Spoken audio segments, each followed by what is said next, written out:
Hello there, Sean the Extra Guy here. Welcome to a different kind of a video, I guess. This is going to be a commentary video. A commentary video on, well, Toy Story Sega Mega Drive Genesis review. At least that's what it was called back last year, I guess. And then I changed it to Retro and Review, which is what the series is called now. So, okay, long story short, I intended to release this video back in May to coincide with the 5th anniversary of this video's release. Hard to believe it's been 5 years since I made this. But yeah, I let it fall by the wayside mainly because I just had a lot of stuff on my mind. I was going to America at the time, and yeah, I've put it on the back burner for so long, and so now I'm actually doing it. I actually want to see just I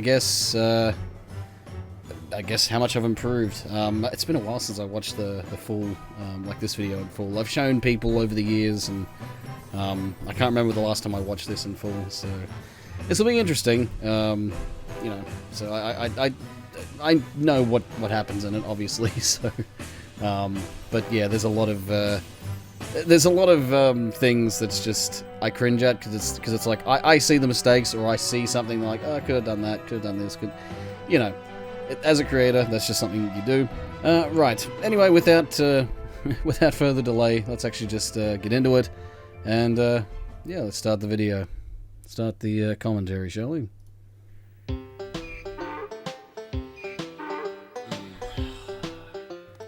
Oh, hello there. I'm the Extra Guy. Use me to continue, and welcome to this video. And straight away, something I just noticed. Okay, yeah. So. At least I still do hello there. That was definitely part of the catchphrase, and I'm the Extra Guy. That's what I called myself back then. It wasn't Sean the Extra Guy, it was just the Extra Guy. In other words, use me to continue. Like, I was like, okay, well, the Extra Guy, extra life, you gotta use me to continue your game, but it's just, after a while I started to go, you know what, it's not exactly a very good catchphrase. And at least in my opinion, it's just kind of dumb.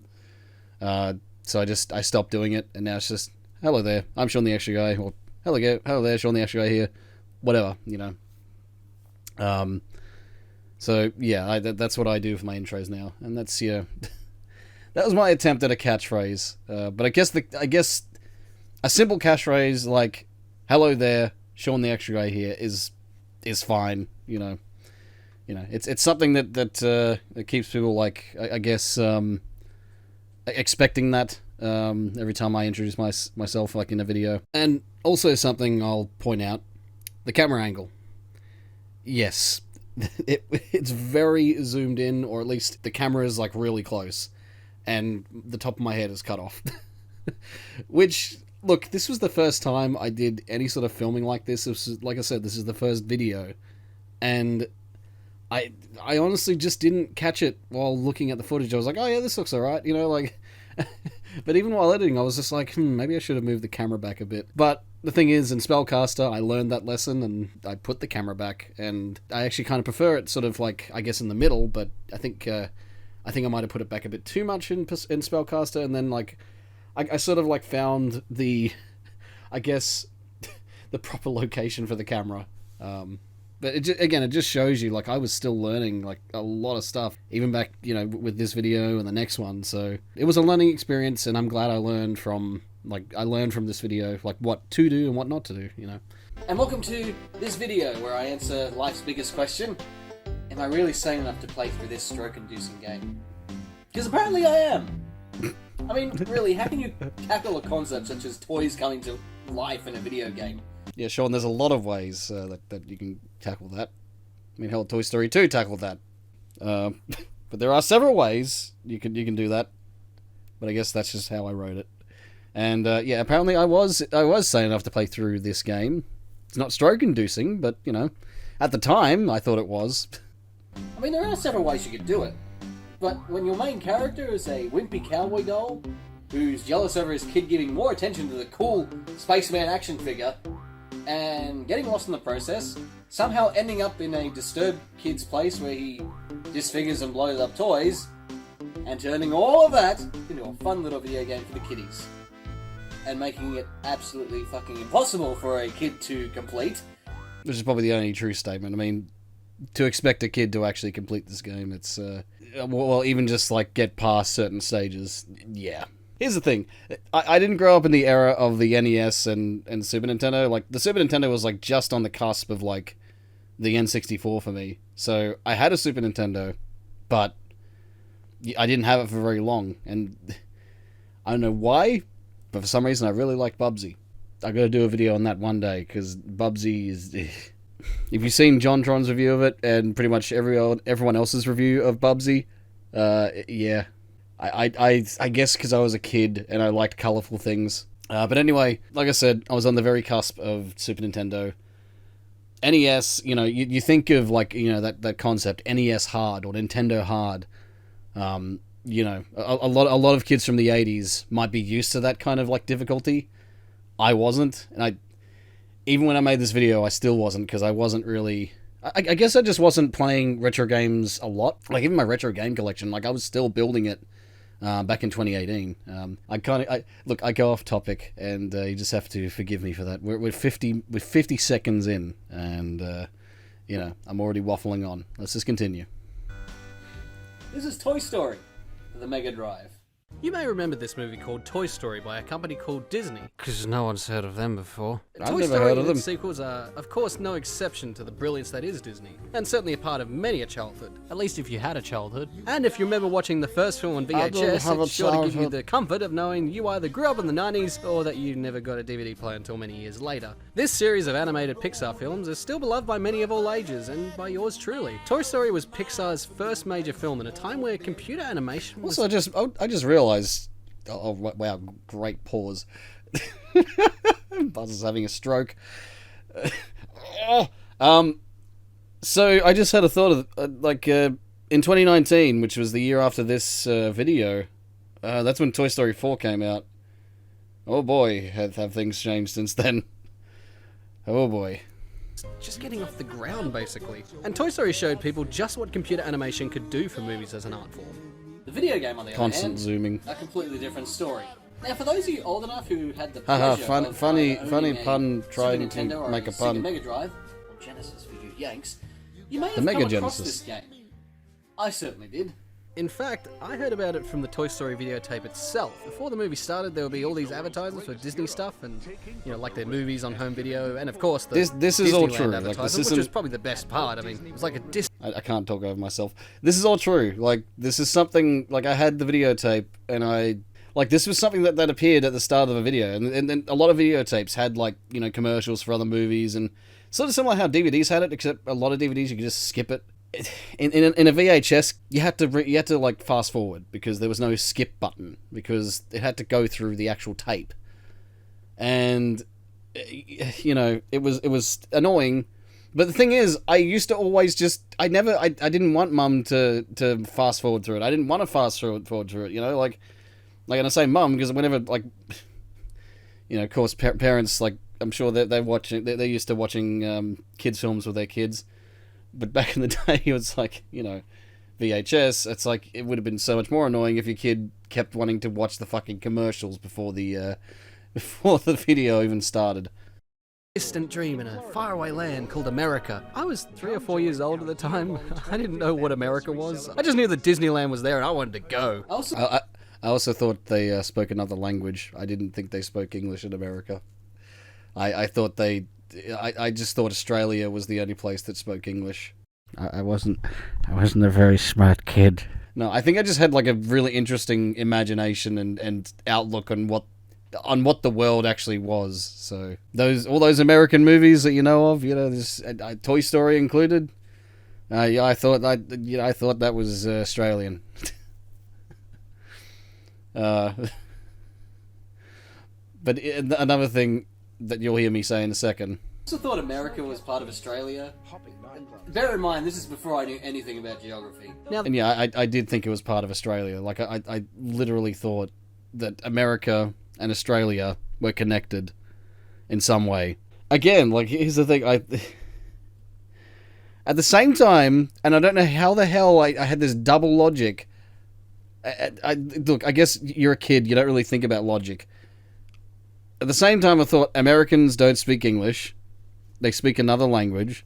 I don't know what language that would have been. But you think of, like, how a kid thinks of that. It's just... What was I thinking? Like, I look back on just my... I try to look back on my brain from back then. It's just like, what the fuck? You know, like... I'm trying to process, like, how that works logically. And you can't. You can't process that because... It's a kid's mind. Like, a kid's mind is not really thinking logical thoughts half the fucking time.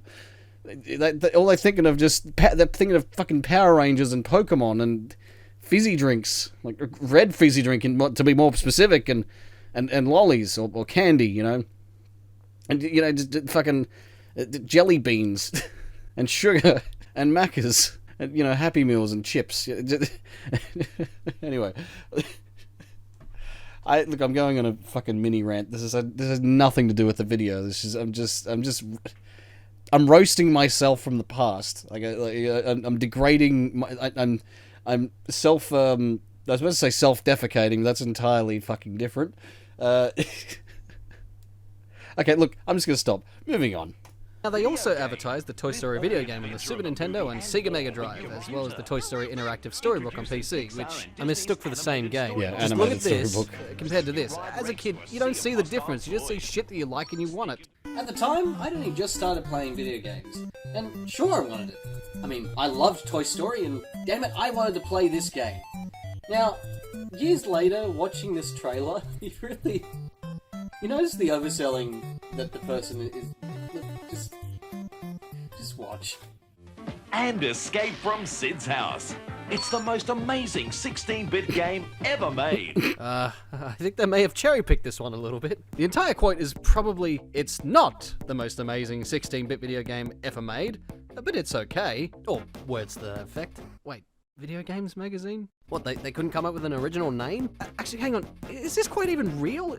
Is this magazine real? I can't find anything on Google because the name is so fucking generic. It just takes me to various video game magazine sites. Aside from that, how do you expect people to believe you when you say something like this? I mean, you have to really sell a quote like that, and the game better fucking deliver on this promise. If you completely ignore games like Sonic the Hedgehog, Legend of Zelda, Link to the Past, F-Zero, Super Metroid, Donkey Kong Country, Super Mario World... Actually, you know... So... yeah, that quote from Video Games Magazine. I spent at least a few hours trying to find where this quote came from. And I couldn't find it. I couldn't find something... because here's the thing. Like, there could be a gaming magazine called Video Games Magazine. Sure, it's a generic name, but there was some... you know, there were some generic games... there were some generic magazines out there just named things, you know, like... that's just how it is, right? Video Games Magazine. Which Video Games Magazine? Because I could not find the quote anywhere. And Video Games Magazine is not. I couldn't find under anything, like under a actual Video Games Magazine like company, right? I couldn't find anything. I could not find where the quote was from. So I just came under the conclusion that someone made it up, or... you know, maybe it is from a Video Games Magazine. I just don't know which one. But it's just kind of absurd to go, the most amazing 16-bit game ever made. For Toy Story. I'm not going to say it's a horrible game, like in retrospect, like now. But it's nowhere near, like... there are so many more better 16-bit video games. And that's, you know... even then, I was just like, there's so many better 16-bit games. It's such an absurd quote. And it's still an absurd quote, you know? You know what? Pretty much any 16-bit video game but this one. I mean, did Disney pay them so much that they contracted Alzheimer's and forgot every single video game released before 1996, which is the release date of this game? Now, even though I played the Super Nintendo version when I was a kid, I've got the Mega Drive version here, and I've actually owned this pretty much since I started collecting retro video games. In fact, I've had this one since I found the Mega Drive. It came with it. Just the cartridge, though. Also, when I was a kid, I never bought the Toy Story game. That is actually true. I bought it from a video shop, and I just remember that a lot more. Which, honestly... fun fact, by the way, I just thought of this. There was a Toy Story Mega Drive bundle. as in console and game. And I have a suspicion that the game I got probably came from that bundle. The Mega Drive and the game itself. I've still got that same Mega Drive. Like, I've still got that same Mega Drive, the same cartridge. I found the case a lot later, which that was a lucky find. But yeah, it's just interesting to think about. Like, someone actually bought that version of the Mega Drive. Anyway. I don't know why, but I remember liking it. What? You know, maybe I would have liked Literal Turd if it had something to do with Toy Story. The only real differences between the two versions are the graphics and sound, as is usual with SNES and Sega Multiplats. The graphics and presentation, I think the Mega Drive version does a lot better. And there's also, like, level differences, but I won't get into that. At least in my opinion. Usually it's the SNES version with better visuals. The game itself uses pre-rendered 3D assets in place of drawn sprites, much like Donkey Kong Country did. The SNES version wins in terms of sound quality, but there's just something about the Mega Drive music that I like here. If you want a full comparison, I'd recommend Console Wars. They did a great video on both games. I'd recommend their channel as well. There's also a CD-ROM PC version of the game, which, from what I can tell, looks like the Super Nintendo version, so there's probably no point in comparing it here, plus, at the moment, I can only get it through, other means. Yar har fiddly dee, being a pirate is alright with me! But it's not the point of this video. Plus, I've got the book for some reason. Yeah, I found it randomly at an op shop. No, I can imagine. Didn't what it find the would be game, like though. for a kid Found the back in book, mid-90s not the to game. Go into a shop and to buy this game. I mean, you know, he sees the front cover and it's Woody going, "Oh, Buzz, look out!" And then Buzz is just like, he looks like he's having a seizure. Okay, in all seriousness, the kid's probably thinking, "Oh wow, that's a cool cover," and you know, he buys the game, For $49? gets home, and he opens 48 the case bucks. up, and it's Woody pointing and laughing at the title, going, "You're gonna play this shit? You're a fucking idiot." The hell was the reasoning behind this cartridge art? I mean, what? How else are you meant to interpret that? Let's put it in, shall we? I mean, yeah. I'm still looking at it, I'm just like, that's how I interpret it. Even now. And yes, my The use menu of music is alrighty strange then. things are happening to me. Yep, strange I things still are kinda definitely use it. happening to me if I'm playing this. We have a choice of 4 different menus. Start, options, password, and help. That might come in handy later. The options menu just changes the controls, and the password screen lets you continue progress from the start of a chapter. It's not too complex, just 5 numbers. Anyway, let's get on with it. Now, I've got these two sitting next to me. I'm sure they're very... Howdy, partner. It's okay. My name's Woody. Okay, we know that from the fucking movie. Right. Let's do this. Do it. Do it. To infinity and beyond. Oh, infinity. And beyond. What was what was that, mate? That's fucking cringy. Could have put more Tim Allen in that, honestly. That is cringy. For each level, you get a bit of the story and what's going on. Now, it doesn't follow the movie exactly, but at least it has the main points of the film, I suppose. Okay, level 1, that old army game. Oh, fuck's sake. Wow, this music, I don't have anything else to say. It's fucking beautiful. It sounds dicky. Have a look at Woody, would you? He's just dancing to this tune like he's that one awkward guy in a nightclub dragged here by his friends. He doesn't want to be there. He just wants to stay at home and play video games instead. I'm not projecting, I swear. Woody has a basic jump, which when you tap it, he makes a small And straight away pop. I just noticed, Hold it, he jumps higher. Sounds simple enough. Something that I've improved on as well is just presentation. That black screen wouldn't have happened. I would have like either zoomed in or zoomed out on Woody. And then this. Yeah, this is not good. Having it on full screen, like that's what I would do now. I would actually that's what I would do. I would actually, make it full screen so it doesn't, there's not this like void here. Enough, right? Except his jump is really fucking lame. You know, when you put a character in a platforming game, can you at least make them not suck in one of the most basic of gameplay elements? He also has a basic attack where he whips his string like he's Simon Belmont or something. And just like his jump, it's shit. It doesn't kill anything, it just ties them up and disables them for a short amount of time. Where is he getting this string from? Is he Spider-Woody? Does he have an infinite supply of string stored inside him? Also, why the fuck do I care? Now for the later stages, I can at least understand why you would need it, but why do all these toys in the first chapter want to hurt Woody? What has Woody done to piss them off like this? Do they have foresight or something? Or are they just perpetually blind and don't actually know they're hurting someone? I mean, just look at them. They have no discernible face like the other toys. They don't have a personality. They can't talk or express themselves. I mean, their life has no meaning outside of just being background toys. This is hell for them. Jesus. I mean, Toy Story This is never always really an obvious explained song to how use. toys gain their sentience in the first place, so Which I think is the Shadow Temple music, it was for the best. or is it Majora's Complete this Mask? level, Anyway, it you doesn't have to matter. help the Army Men get the radio downstairs to the party. So you have to whip the lid open for them to get out, then you go to a shelf and then whip the radio off so they can do that, which follows the movie at least. The level is rather different from a point A to point B platformer since you have objectives to fulfill before you can progress. Now you can explore the rest of the level, but I don't have the patience with jumping mechanics that a donkey designed. After the level ends, and after every level in this game ends, Woody does his little dance for us. We did it! We did it! We did it! Yay! The next level, Red Alert.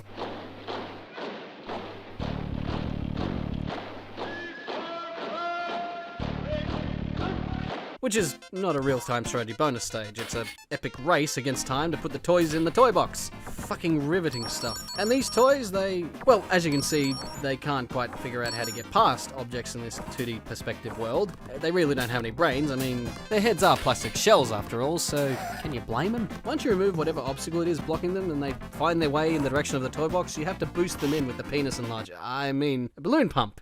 Yeah, it's pretty easy to get them in once you get the timing right. If you miss, they'll just come back anyway. Now, why the fuck are they running away from the toy box? I mean, Ham stays still since he seems to be the only smart one. I guess what the developers were going for was the whole chaos of the scene in the movie, but that didn't take 2 minutes, and the toys found their way into the toy box themselves. And then Rex knocked himself out. RC is... Look, you've got a whole heap of background and foreground there. You can just drive around it, you dumb shit. Once you get the toys in their places, and finally... Keel over and die. On the bed, the stage ends, Woody does his happy dance, and it's on to the next level, where we have to race Buzz. Okay, I don't remember this from the movie, but we'll roll with it. Now, you don't race Buzz per se, you just have to get through the level without dying as Buzz taunts you with his sweet moves. Woody, draw me like one of your French toys. And of course, all the toys, again, want you dead in this stage, such as Killer Sharks, truly, like, Killer the Clowns, pose. and That's Blind the Ass only thing I can think Planes. about. And then you've got the Abyss that spits you back out whenever you miss the shelves. The next stage is a boss battle. I mean, yeah, Buzz that stage inside is Woody's annoying. dream. Now, this definitely did not happen in the movie. I wonder if this is going to be a running thing. Woody's really traumatized by this all, isn't he? Damn, he needs therapy. As the first boss, he's not too bad. He's pretty easy once you figure out his pattern. Destroy the balls of his force field and avoid his laser beam. It's not a laser, it's a little light bulb that blinks. Yeah, well, try telling that to yourself in this dream, Woody. Once you defeat him, he shits out a bunch of stars, which disappear before you can collect most of them, and it's on to the next stage, which is also the new chapter. So, like in the movie, Woody gets the bright idea to knock Buzz behind the cupboard, and... What kind of a face were they going for here? I suppose not much has changed. I still point out stupid I know shit. it's from the movie, but what the fuck? This next level changes the game mechanics completely. Ugh. Instead of a platformer, you now control RC in a Micro Machines style driving level, but instead of a tight control scheme that's fun to play, this controls like arse on a shit sled. You often go bouncing off of obstacles and walls if you don't control There yourself is a trick right. to it. Now what you're supposed to do is bump into Buzz or It's annoying, but there catapult is a him trick into to it. the atmosphere several times, may I add, and get to the end. You also have to collect the batteries that fly out of him so that you don't fail the level by running out of power. It's not timed at least, so if you miss them, you can just go back and collect them again, and it refills the battery meter to full. Because RC runs out of battery like a fucking smartphone. The poor guy's on goddamn not life timed, support, and Woody's using but him you for his still run out maniacal of battery, schemes. which is technically a time limit. Strange little man. Also, can I just take a second to ask where the hell this takes place in Andy's room? Just how big is his room to cram this much shit in? And why isn't his mum telling him to clean this shit up? I mean, the scene in the movie went rather short. In fact, the car didn't even hit Buzz, but somehow they managed to make this one scene that took place on a desk in a span of about a minute into a whole level. Now that's classic game design for you. Just put shit anywhere in a level, even if it doesn't make logical sense why the hell it's there. And here's another deviation from the story. The next level, Rex is rather helpful to Woody, because he's so upset that he doesn't even know where he's going. So you have to help him through the level, and in doing so, he'll help you escape. No word on what the other toys think of Rex for doing this, but there's no way to rationalize it. They managed to make 3 levels out of something that took just a minute and a half in the movie. I'm fucking amazed at this point. So you have to solve the various ways of allowing Rex to get past obstacles, and again, just like the toy box stage, he's a fucking dumbass and still hasn't figured out how to traverse the foreground or the background, and somehow is not strong enough to break through a letter block and some petroleum jelly? I don't even know what that's supposed to be. Basso, but you know. Anyway, you have to clear whatever this shit is. It looks like a jar so you of can something. Progress through the level with Rex, and every single toy wants to prevent you from doing that. Now, you see, in this stage, it makes sense why all the toys want you dead. You knocked Buzz out of the window, and it makes sense why the piggy bank, robot guy, steroid dude, and Mr. Potato Head hurt. Yo, Potato Head. You alright, mate? I have no face and I must scream. Yeah, you're gonna be fine. Now again, what's with Andy's room and its seemingly TARDIS-like structure? This kid lives in a fucking labyrinth of shells. I'm surprised David Bowie hasn't come out and stolen Molly. Once we reach the final part of the level, we find Bulk Biceps here, preventing Rex from going any further. But after whipping him like the dominatrix that Woody is, we are free to continue to the next level. The toys are still unhappy with Woody, so they chase him while he's riding Rex. Again, let me remind you, this didn't happen in the film. While riding Rex through his long-ass room, you have to dodge the army men, planes, trains, and automobiles, and trust me when I say this, if you're not paying attention, you will lose a life quite a few times. Or if you're like me and lost all your lives before the stage and then fucked up just once. Okay, just jump over the army men. Okay. Oh god. Oh shit. Oh, wait, that was a checkpoint! I jumped over the checkpoint! What the fuck? And I'm dead. Continue? Oh good. At least it's not one of those games. Also, before I move on, let me just mention the fact that Woody doesn't have a death animation after losing a life. You get hit with 1 star of health left and it's just... and then it's back to either the start of the level or the last checkpoint. The next stage is a Buzz battle where you have to tire him out. Probably the most annoying level. Tire Buzz out? One of the most, anyway. To defeat him, you just have to whip the tire over... You just have to whip the... Oh, for fuck's sake, this is so fucking precise. There's you have to a be method just to it. perfect to get the fucking tire over him. It is fucking or not. annoying. What the fuck constitutes as a... What? Why the... Why can't I just... Oh, for fuck! Oh, God, I've got no lives left. Game over? At least they're going to continue... What? Nope. Nope. What? Nope. What? So, as it turns out, those stars you collect during every stage are very important if you want continues, lives, health, and a chance at a bonus game. Which wouldn't be so bad if these fucking stars were easier to collect. Oftentimes, you have to really explore a level to get them, and like I said before, jumping in this game fucking sucks. It's suicidal if you don't know the layout of the stage, because in turn, you can actually make yourself lose health, and possibly end up losing a life just looking for those stars. On top of that, if you lose health at any point of the stage and then you complete the stage, guess what? Your health doesn't replenish to the next level. Not unless you care enough to collect those fucking stars. 100 gets you 1 health refill, not a life like other normal games. Certainly not a full health refill. Nope, just 1 star of health. That's it. 200 stars? Guess what? You get to play a target shooting minigame, which is hard enough to do with the Mega Drive D-pad, which will give you, wait for it, 3. 3 health! What's the fucking point of that? Now, I assume the 300 you get to continue. Keyword here being assume, because surely they wouldn't be that mean. But good luck being that fucking patient and playing this game long enough without dying to find that out. I had a hard enough time as it was staying alive to get the stars, just to get the footage of me playing the bloody minigame. Even when you input the password to go back to the chapter you died on, you don't get a free continue like you did if you just started the game again. And plus, all the stars you collected before, well, now you have 0, because the password system doesn't save any progress. It's just a marker for a chapter. Now, as an adult, I can manage, I can adapt, and I can do as best as I can without fucking it up so much. I still didn't know how it when I was a worked. kid, my experience playing video games at this point in my life was jumping around and having fun in Mario World and collecting bananas and Donkey Kong. 2 games a young me could have played for hours, even if I wasn't good at them. And if I couldn't do something, it was either my big brothers or mum and dad would step in to help me. And those games aren't nearly as frustrating even when Mum and Dad today. used Even to when I play was video playing this game games. as a 4-year-old, I remember only playing through the first level and that's it. Alright, to be fair, it's not as difficult as games like Castlevania, Battletoads, Mega Man, or Ninja Gaiden, or any game like that. And this is doable, for me at least. But that still doesn't mean it's not fucking infuriating. Plus, I grew up in a different era of video games. I'm not I just used realized to... it didn't really matter what music I used. It was just the first video I made, so I was just like, I'll just put whatever music I feel like it. and it's just kind of funny to me that I'm using, you know, the level 1 or the Bob-omb Battlefield theme, but it's using other stages as well in Super Mario 64. But yeah, it's like I'm using that song. It's like I just use whatever music I wanted, and it's not something I do now. I don't just put random music. I think through, okay, is this game of a genre that makes sense with the music? And I go, okay, you know, I make that decision. And I go, yep, okay. I think this fits. Whereas I guess here I was just like, it was a platforming game, you know, classic platforming game, and you know, I guess I just threw together whatever music I thought at the time fit. But now I just kind of go, I would have used another, you know, I would have used another song entirely. Overly difficult and brutally challenging video games. Give me Super Mario 64 or Banjo-Kazooie, Ocarina of Time, any day. So we start the chapter again, and that means driving RC through the convenient track placed around Annie's room, getting Rex through the level where everyone wants your blood, or cotton stuffing, riding Rex, avoiding toys that hate you, and then finally and hopefully having enough lives to take on Buzz and figure out how the fuck to get the tire on him. And if by some stroke of luck you manage to do that 4 times without dying, you complete the stage and thereby complete the chapter. And so we get the password. Thank fuck for that. Next chapter.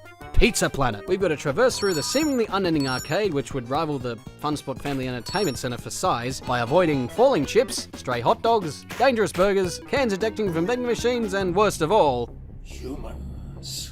Now, for hot dogs, burgers, and cans, I can understand why it would hurt Woody. I mean, such objects falling onto him with the forces of gravity would hurt the poor cotton-field cowboy doll. But the chips, or fries to you Americans, how exactly is he being hurt by them? I mean, if it's enough to pierce his drink cup armor, those must be some fucking lethal chips. Are they sharper than a katana or something?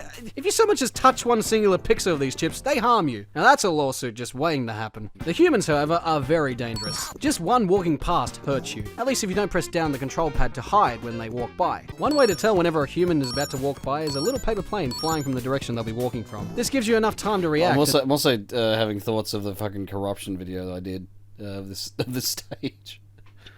Just the fucking music and what happened to it. The visuals seem to like be pretty normal mostly throughout, but it was just like a lot of the music just got fucked up. To not lose your health from the mere presence of a human. Also, another thing that will hurt you is Buzz. If you're waiting for something like the cans and you don't press down, Buzz will keep walking. I guess thereby recreating the scene in the movie, but for fuck's sake, why does he hurt you? Oh, watch where you're going. Sorry. Now, apart from all that, you could probably breeze through this level after a few tries. Maybe even without getting hurt. Gotta love as my long as you're paying pronunciation enough sometimes. attention. But the next level... Inside the claw. Yeah, And the thing is, like sitting... the thing is, sometimes I'll do one take of a particular thing, and I'll go, yeah, that sounded alright, and I don't catch the mistake. And in editing, I'm like, well, shit, I can't go and reshoot that.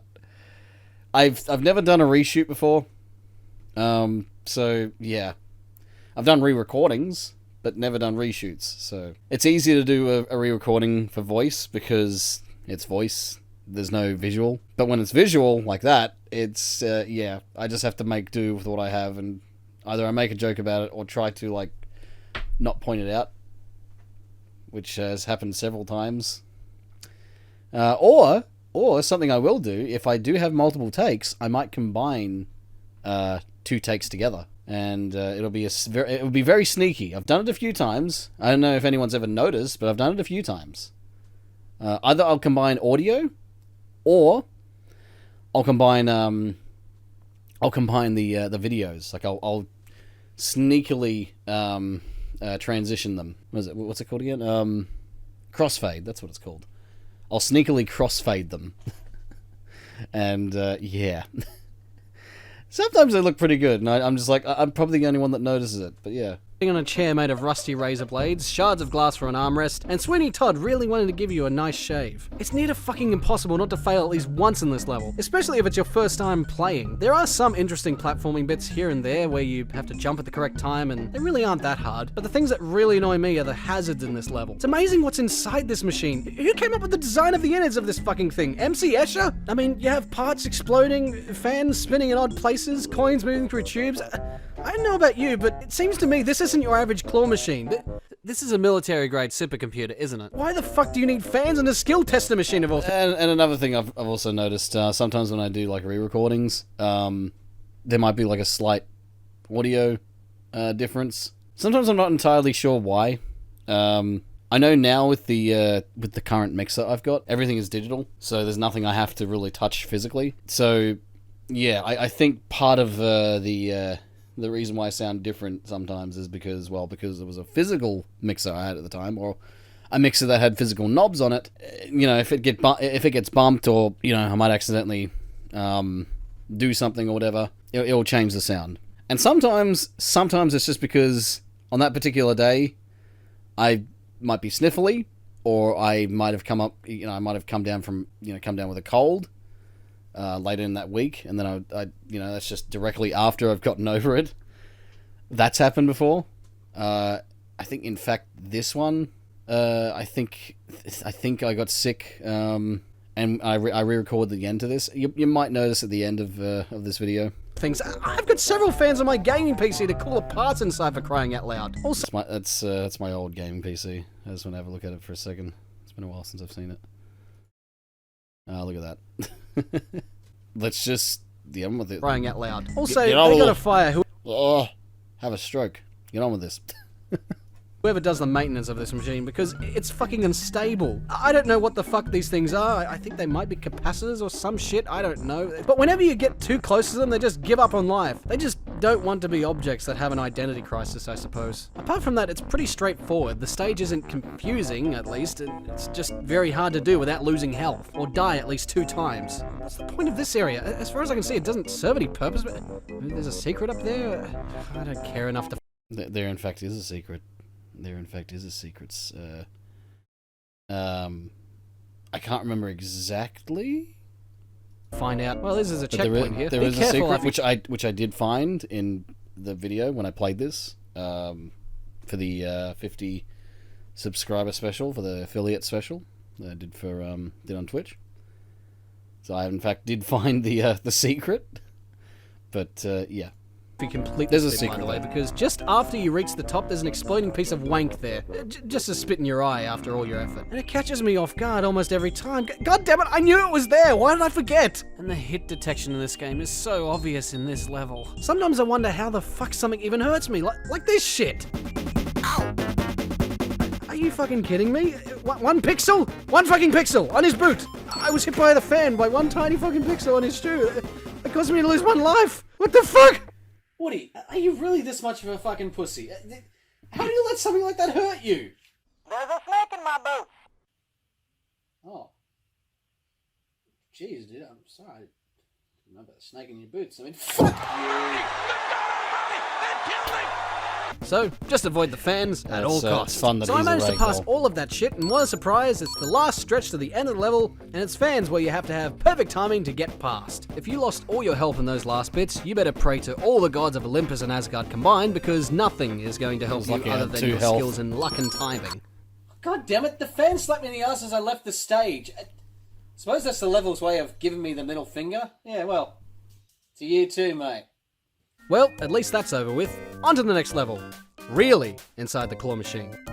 What, you mean that wasn't inside the claw machine? Did you jape me on purpose, you sack of shit?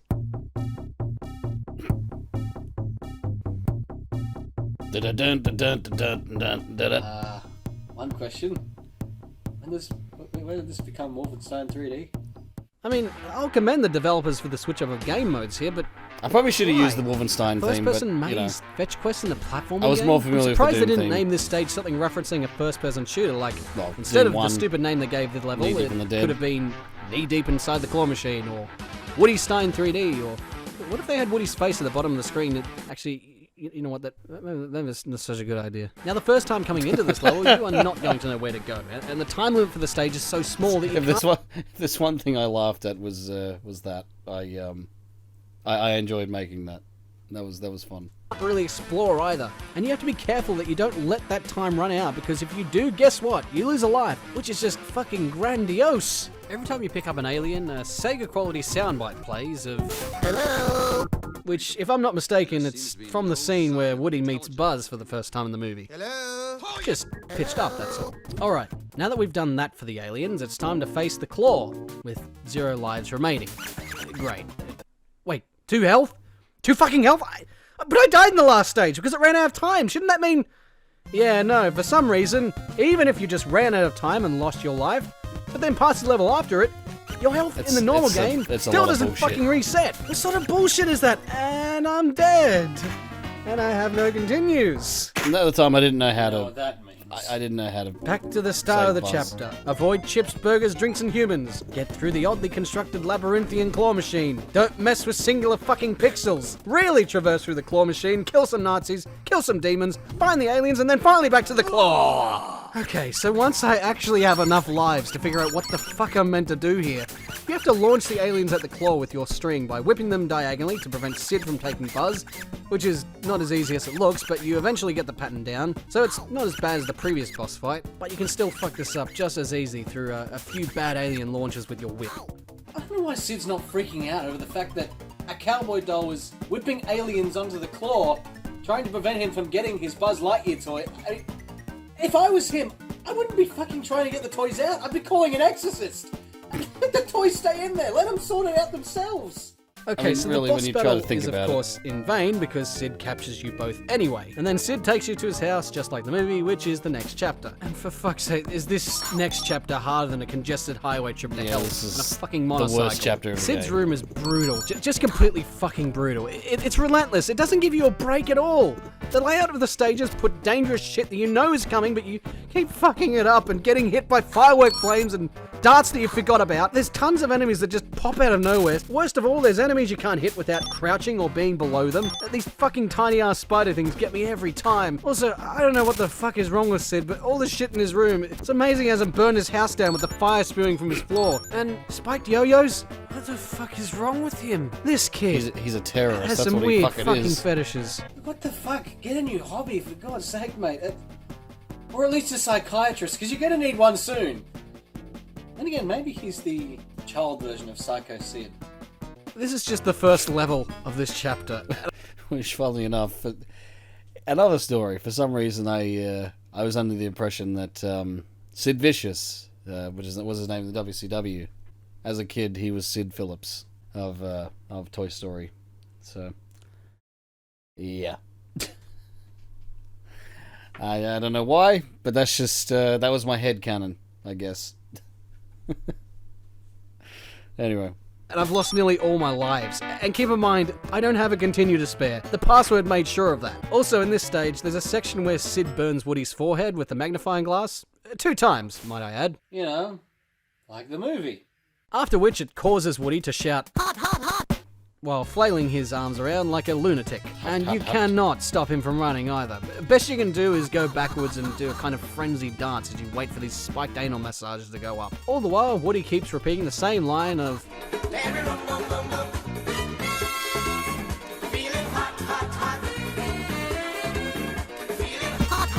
I finally get to the end of the level and onto the next, but I've barely got any health and lives left and to it figure hit out me where as to I go left here. the fucking To progress through this level, you have to go up and down and up and down. This level is certainly more vertical than the others, but of course I die when I actually get somewhere, and I die because I couldn't see what was fucking below me.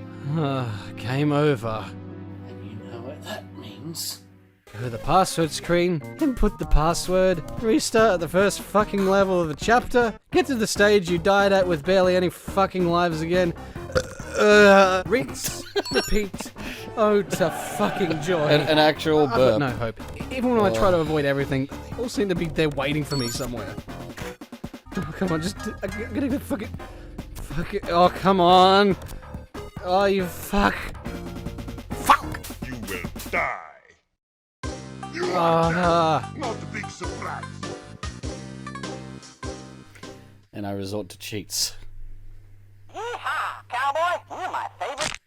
It begins. You know what? Yes. I need help. Please give me some. This isn't helpful. This isn't helpful at all. Yeah, it definitely was Okay. not helpful at all. Let's do this again. Let's be extra careful. Fuck! Okay. Uh, I love dying anyway. Okay, that was just a warm-up. Extra careful. Don't panic. I can do this. Okay, I've got further than I've ever been, and wait, what do? I have to use Buzz to fight off the toys, and I'm dead. I am dead.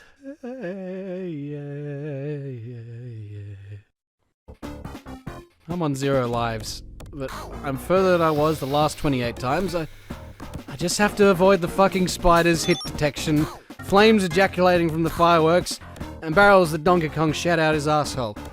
Come on, I'm nearly there. Dead. No, fuck this, I'm using tricks. Who didn't resort to this if something got too hard? Well, back in the day, as long as you could get your hands on a cheat book or a magazine or something like a Game Genie action replay or whatever it was. And these days, we just use the internet, which is how I found this code. Abracadabra. The buttons on the controller spell it out. Fucking what?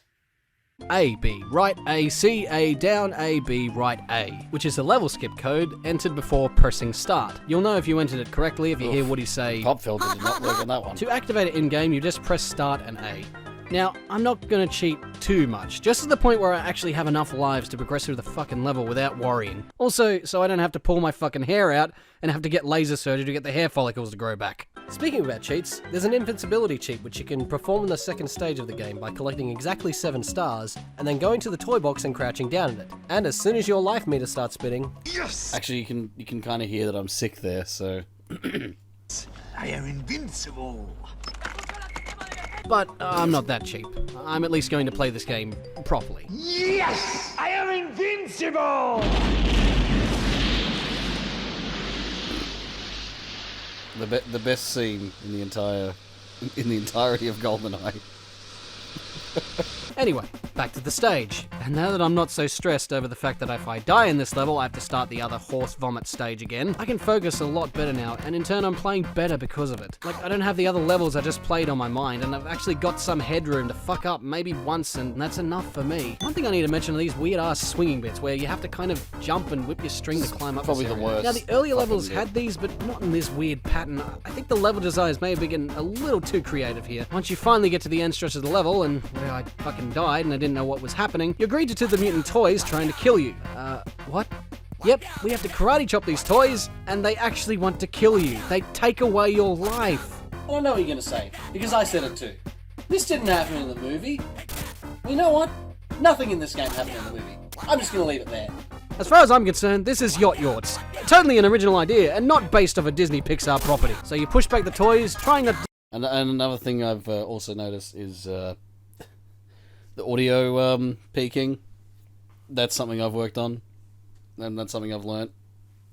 So, yeah, it's something you'll notice with my recent videos is the fact that the audio sounds a lot better and doesn't peak as much. Die before you end the level, and funnily enough, those toys didn't actually want to kill you. Yeah, and they fucking hurt you still. And the game has now skipped a whole section of the entire movie. Yep, a whole plot point bonding with Buzz and having a reason to save him just skipped. Because the next stage is the Roller Bob stage. You remember the Running Wreck stage? Well, this is that, but 10 times worse. And it seems that the entire house, including the attack dog and numerous explosives, are now trying to kill you. You know, maybe this is actually an ISIS hideout. There's way too many bombs, gas canisters, and missiles flying around this house to be anything but a normal suburban family home. Thank God I decided to cheat Sid's house, because there's no way I would have been able to do all of that and then have to go through this madness. Because I only had 2 chances to do it and I still died. And I had to cheat again. Every time I missed the checkpoint and god damn it, I did it twice. So when you manage to get to the end of the level, you face off against... Wait, no boss battle with Sid? Or anything ridiculous like that? Well, I guess all I can say is thank you. Next level, Daytona. Daytoina. You know, like Daytona, USA. And I use supersonic racing, Which is nothing like this level. This game's Instead of obsession something with from puns Daytona. is rather concerning. And unlike the great arcade racing game by Sega, this is just Outrun if you took away all the personality, the vibrant colours and fun gameplay and replaced it with whatever this molasses is. Again, the game has changed its mechanics to that of an early racing game, but not a good one. The only thing you have to worry about is collecting energy, and that's the most challenge this level offers. You know what, compared to the last levels that I went through, I'm surprised there isn't killer robot Nazi sharks trying to stop you from doing that. There just isn't much challenge here. And then, when you reach the end of the level... Wait, what's this house at the end of the road here? Wait, hang on. We just reached the end of the street, this last house in this nuclear wasteland. Is there any context to this house? You know, I don't care anymore. Second level of the last chapter, and it's another driving stage, this time with the same horrible controls of the first level of chapter 2, but it takes about a minute to complete. I'm not even joking. Next stage. Here it comes. Where we have to catch up to Andy, and Buzz just launches off of RC with Woody and... Wait, guys, I think you may want to go back and get him! Can't do that. Whatever, this shit is nearly over. I didn't know we're suddenly playing Flappy Buzz. Okay, to be honest, it just controls like a shoot-'em-up, but I guess I was expecting another weird gameplay change-up. I wouldn't be surprised if it suddenly turned into Gradius or something. Oh, and by the way, Buzz can fly now? This isn't flying. This is falling with style. Bullshit! You got some serious lift and velocity for a fucking plastic toy with no aerodynamics while holding a rag doll. I know it's a video game, and the rules of real life don't apply to the virtual world and all. I know that, but how is he flying? The stage is really easy as long as you don't hit anything, and the only way I can see that happening is if you aren't paying attention, which even I'm surprised my attention span for this level lasted this long. And really it's not that bad, even if you lose all your lives in this stage, since the chapter is super easy compared to the brain aneurysm that was the last chapter. The final goal is to reach Andy's car, just like in the movie, except at the very last section of this level where you have to pass the truck, and I don't know what the fuck is happening here. Buzz flies right in view of the truck driver. As does, like, just Woody's flies in front like of the driver's flapping window. his arms. It's a wonder he didn't crash the fucking truck, seeing that, or possibly check He's how helping. much weed he smoked before getting behind the wheel. Maybe that's why the truck tries to kill you, because Buzz just maneuvers himself right in front of the wheel of the truck, but the only thing stopping Buzz is the scroll of the screen. He's close to becoming a fucking intergalactic toy pancake because the game world won't let him get away from the truck. And after all that bullshit, There's you a finally fucking make it star to there. Andy's car, surprise the fuck what out reason? of him, and the game ends. Oh boy, do I love this screen. Now, the game isn't that bad, at least not in the melodramatic way that I put it. And when it comes down to it, there are a lot of fun moments in this game, I'm not gonna lie. Sometimes the platforming in levels are fun, and the mix-up of gameplay modes are also pretty creative, and sometimes the challenge is fun when it's not screwing you over. But it's all these hair pulling out, controller smashing, frustrating as all hell, ridiculously difficult moments that just bring this game down. It wouldn't be as bad if it weren't for all that bullshit. If I could get a break with maybe more lives and better rewards for collecting those stars, I could live with dying over and over again over the same level. But the problem is, if you don't cheat, you're sent back to the start of the chapter. You don't have any time to practice what you fucked up, because by the time you get back to the stage you died on, you've either run out of lives, run out of health, or fucking both. And for fuck's sake, the boss battle with Buzz at the service station is fucking god-awful. At least with the claw in the first battle with Buzz, you can get used to the pattern and a lot easier when you conserve your lives and health, and you get a good rhythm with either whipping those energy balls and attacking Buzz, or whipping the aliens and aiming the claw. But fucking hell, I can't for the life of me get the tire on Buzz in a stable pattern. I got lucky when I finally managed it. I'm sure there's a trick, but I can't master it whilst worrying about starting the entire fucking chapter again, just to get back to fighting Buzz. So, other than those annoying bits of the game, it would have been a lot better. And you know what, I would probably regard it as a gem, but this game was clearly designed to frustrate the shit out of you. These games, for me at least, can actually be really fun when they give you a break and reward you for your patience, rather than punishing you for bloody attempting, and then having to use cheats, because you just want to pass the fucking level! By the way, I discovered this after the fact, but there are 2 other screens in the options menu, not just the control screen.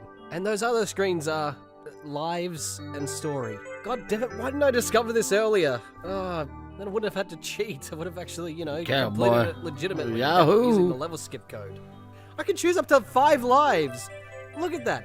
And that would have been enough for me to finish Sid's room. Oh, for fuck's sake. And the story screen, well, it just lets you turn off those little bits before the start of a level, taking you straight to the Etch-a-Sketch screen.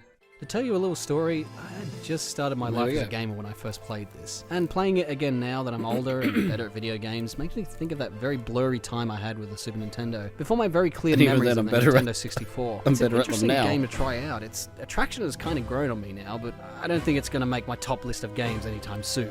Plus, I prefer Toy Story 2, Buzz Lightyear to the Rescue, which is an excellent game and is leaps and bounds better in my opinion, both in its approach to challenge and its focus on that late 90s style of platforming. Funnily enough, made by the same developers, Traveller's Tales. They clearly knew what they were doing when they made this one. I played this game when I was much older and had a lot more experience with video games at that point. See, this is So an appropriate I have song to more fun have. memories playing this game rather than this one. It's also one of the first PC games I actually remember playing. So, That's really all I can say about Toy Story for the Mega Drive. If you're sane enough to play through the game without cheating once, good luck. Because you clearly have more patience than I do. Yeah, I have more patience than you. I have more patience than you, dickhead. Past me. Yeah, I played through the entire game without cheats. Then having a completely different opinion after it. Meaning it's not that bad of a game. It's still not like the best game, but it's not that bad of a game. You know, I put it in a melodramatic way, mainly to ham it up for entertainment. I exaggerate, I guess is a better word. I exaggerate, but at the same time, I like to add a bit of truth to it. So, you know, add some realism. So that's my sort of unique take on the whole thing. Exaggerating things, but also adding some realism, and somehow making it work. That's my method. Anyway, stay safe and have a nice day. I still kept that one. I still kept that catchphrase. Stay safe and have a nice day, because I think that's at least a good one to keep. Oh, unprotected sex. What the fuck am I doing? I don't know, Sean. You're doing shit. Anyway, you may as well just leave it on this screen, and then confuse the fuck out of people because they can't click on anything. That was my commentary. A lot has changed. A lot has changed since since my first video, and actually like watching through it again.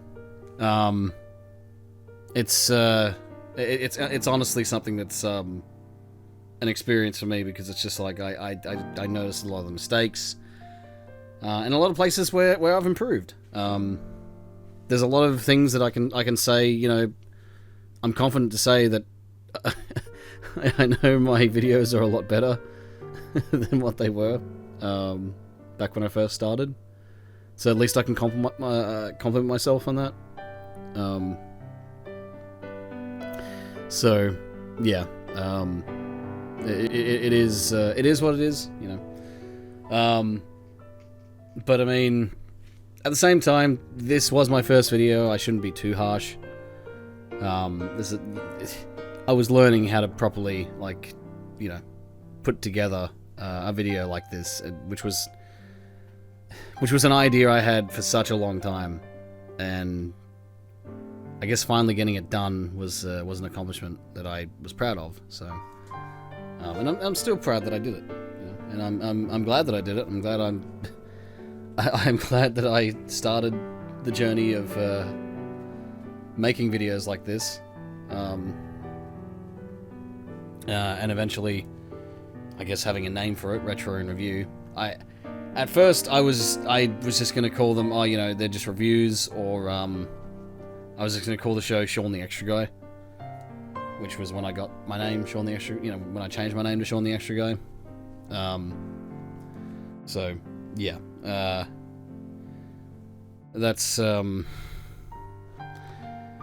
it took me a while. It took me a while to sort of come up with a name, and it was on the suggestion, it was the suggestion of some other person. It wasn't myself that came up with it. But yeah, at least it was better than retro review, essay, whatever the hell.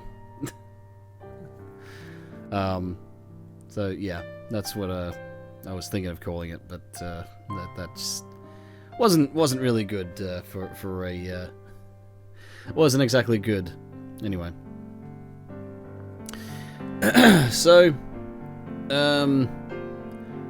Other than that, also seeing my old room in my old house. Of course, that's been the subject of most of my videos, at least until, well, the latest one, which is as you can see right there, as of right now, the SpongeBob SquarePants Revenge of the Flying Dutchman Part 2 video. I'm in this house at the moment, so yeah, it's just interesting to see what my room looked like back in 2018. which of course back then looked entirely different to what it looked like before I left. So, you know, there's that. So yeah. Anyway, there's nothing else I really have to say. Other than the fact that I'm glad I've improved. I'm glad I've improved on everything since this video. I'm always learning something new. Like every time I make a video, or every time I'm writing, or every time I'm even just like the whole process of just, I guess, recording even. Like I'm always just learning something, whether it's about my skills, about the game itself, or it's you know, while I'm editing, I learn a particular technique, or I learn how to do something, or I make something more efficient. You know, it's like I'm always learning, I'm always like improving, and you know, and I think that's a positive outlook. The fact that I can do that, and you know, improve myself, improve how I make videos, and you know, and be proud of that, you know. And I'm proud of myself that I actually managed to do that, and I'm happy that I haven't stagnated. You know, the only thing that I've stagnated with is just my upload schedule. It's all over the fucking place. Which, yeah, again, just comes down to getting distracted by things, and, you know, it happens, and the trouble is I'm really bad with time management sometimes, and just, in general, like, I just sometimes just get distracted, and that's just the thing. And over the past 3 years, it's been Twitch, not even 3 years, 3.5 years, nearly, it's been Twitch, so, yeah. Streaming. You know, it's a lot easier to do streaming than it is to write an entire video, like write a script for an entire video, or even 2 videos if it's a 2-parter. You know, record all the footage, you know, of the game, record footage of me in front of the camera, record the dialogue, and just pack it all together. And make an entertaining video like that. It's a process that takes like a long time for me, mainly because I like to be a bit of a perfectionist. And again, it comes down to getting distracted as well. But most of the time, it's because of the fact that I want every single thing to just, you know, be a particular way. So yeah, and sometimes I make mistakes, sometimes I miss things, and that happens, and you know, there are ways for me to sort of salvage it, and sometimes I cut things entirely, you know, and whether it be for time's sake, or whether it just be like a personal thing, like I go, it doesn't really make sense, or it might make sense, but it's like, it's just adding fluff onto the video, you know. Sometimes I just get to the point, and other times you know, I just I go off the beaten path and talk about something, you know, because it interests me in that video in particular. Like some of the rants I had with the SpongeBob video. Anyway, that's pretty much all I have to say. So yeah, it was interesting going back to this. It was interesting just, like I said, it's been, I'd say it's been at least 2 years since I last watched this. Obviously, nothing's changed. It's still the same video, obviously. But usually this isn't my go-to for showing people. It's usually the next video after this, like Miracle Warriors, like that. Like, I wouldn't mind doing a commentary on that, but I think I'd rather release like a complete like parts 1 and 2 before I do that. But yeah, Miracle no, not Miracle Warriors. No, what? Spellcaster. Shit, that's what it's called. Spellcaster. Thinking of Miracle Warriors, it's just, again, it's another Master System game, and you know, Japanese game at that. But yeah, Spellcaster Part 1 and 2. Even then, like, I noticed like the big difference of like, and all the lessons I learned from this video carried over to the second. Like I learned just I just learned how to do different things, and I'm glad that I learned from this one. And even while I was editing together Spellcaster, which funnily enough I got both parts out at relative time. Like I got what was it, 4 videos, 3 games, but 4 videos I got out in a year. That's amazing. I wish I could do that again. And even then it was because even then it was mostly because I was just working on, I guess I was just working on Toy Story on and off for a while. But yeah, I need to get back to that sort of like upload schedule, I guess. Like even bi-monthly, I think is it might be a good bi-monthly. Is probably good for me, but I have to be motivated, and there's a lot of reasons as to why that's happening, but I won't get into that. A lot of health reasons at the moment, which hopefully that'll improve. But anyway, I'm going off topic a bit. I actually just want to wrap this up. But yeah, this is. Yeah, like I said, this was an experience. And I hope being on this journey with me has been at least a little bit entertaining. And I did roast myself a little bit. Only a little bit. Mostly because, you know, I shouldn't be too harsh on myself. This was my first video. So. Alright. Yeah, so thank you very much for watching this commentary. Thank you for subscribing. Thank you for being a fan. Thank you for whatever you've done. You're awesome. Hope you realize that. And I will see you all next time. So, of course, as always, and as is my catchphrase now, which is mixed in a little bit with my old catchphrase, no matter where you're in the world, no matter what time it is, as always, stay safe and have a nice day.